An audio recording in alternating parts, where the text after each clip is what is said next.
Hey y'all, Austin here with Outer World Media. Welcome back to another book review, guys. Hope you guys have had a good week so far. Hope you guys enjoyed your Thanksgiving and whatnot. I know I ate a little too much, decided to take a nap, and then ate a little bit more. But again, guys, you're not here to listen to me go on and on about how much food I did or didn't eat for Thanksgiving. You're here to hear about a book review, and this time, guys, we are talking about another Louis L'Amour book. We are talking The Wagon Train, guys. We were talking about book number 6, and that is The Daybreakers. This book, I'm not gonna lie, I'm probably going to upset some people with my review of this book, guys. But let's get into it. Before I get there, what is this book about? So this book is about Tyrell and Orrin Sackett. They start off in Tennessee, where it seems, at least for the last couple books, the Sacketts tend to be over there in Tennessee. There's some stuff about to happen at the start of this book. This book does start off hot and heavy. What I mean by that is, this book opens up with Tyrell seeing somebody who is attempting to murder his brother Orrin. Unfortunately, Tyrell has to take things and matters into his own hands to keep said perpetrator from trying to kill his brother Orrin. So from there, we see Tyrell kind of just flee the area. He ends up going west to try to find a farmland, just an area that his family can go to. The Sacketts. If you've read these books in order, you kind of see they're not necessarily the most wealthiest family. Especially if you read Ride the River and whatnot, they are a poor family, at least in the Tennessee area. The Sacketts, they're a huge family. So Tyrell goes out west to try and find some farmland, just something that his family could do to try and make ends meet, do a little bit better and not be on the poverty line. And this book, in all honesty, is about Tyrell trying to accomplish said goal. Now, this is not a very straight and narrow to the point story. There is a lot of adventures that happen in this book, misadventures that happen in this book. He meets some people along the way, makes some friends, makes some enemies, meets a girl or two. All in all, this is a I don't want to say it's a typical Louis L'Amour book, but it's definitely has the tropes in there.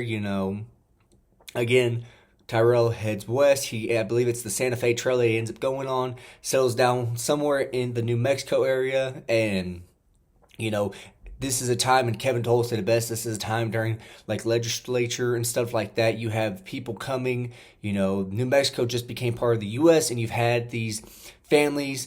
When New Mexico was part of Mexico, that had been there for generations, for years, and you have all these people coming in trying to say, hey, this land's not yours.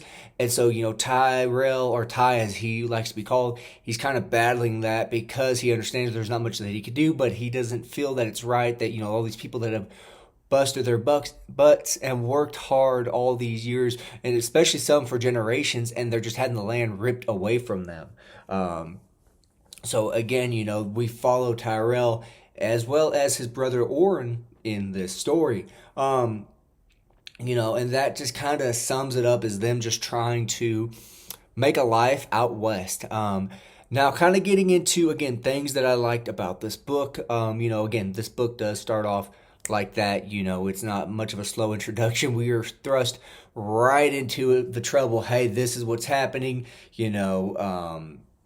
So that was good. There is action in this book. There's quite a bit. I'm not gonna lie. So I enjoyed that. Now, kind of getting into the stuff that I didn't like, and I feel like this book is probably going to be more stuff that I didn't like, which is not to say it's a bad book. It's a Louis L'Amour book. Again, I feel like there was a lot of stuff thrown in here that wasn't necessarily needed to be in here. Like I said, this is not a straight, narrow destination, point A to point B. This book, in all honesty, feels like a point A to point Z. We have all these different, stops that we make and stuff that happens. And it's not a straight, narrow line. Like we go from here to here to here to here to back over here. So it's kind of chaotic. Again, I feel like if this book, because this book clocks in, guys, I'm not gonna lie, around about 200 pages. I feel like if this book was about 50 pages shorter, it definitely would have been a more concise book. I just there's no other way to say it other than I didn't really care for this book, unfortunately. And I think that's probably the first time I've ever said that about a Louis L'Amour book. Again, I love Louis L'Amour. He is one of, if not my favorite author, at this point in time in my life. I really like all his books.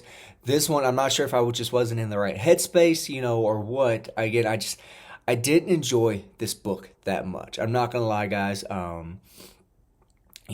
had really high hopes, especially now that we're in like the West setting, like the Old West. It's not necessarily more historical fiction, it's more Western fiction. I had pretty big high hopes for this, and the book let me down a little bit.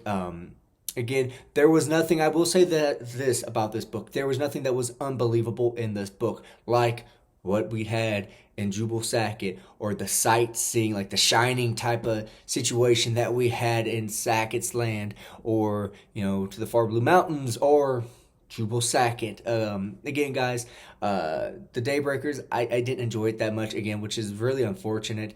I love all Louis L'Amour books, and I say this about all his books, but I think with time and years down the road, because even now thinking about this and kind of thinking about parts of this book, I did enjoy certain parts of this book. I'm just, again, wondering if I just wasn't in the right headspace to read this. You know, Again, I'm going to leave it at that. Read this book for yourself. Again, I think that most people will enjoy this book. I think, a couple years down the line, if I reread this, I think I probably will enjoy it again. I'm going to blame the fact that this book just didn't work for me on the fact that I just wasn't in the right headspace. That's what I'm going to go with, guys. But as always, I hope you guys stick around, watch some more Louis L'Amour reviews that we're going to have out in the near future. As always, y'all have a good one.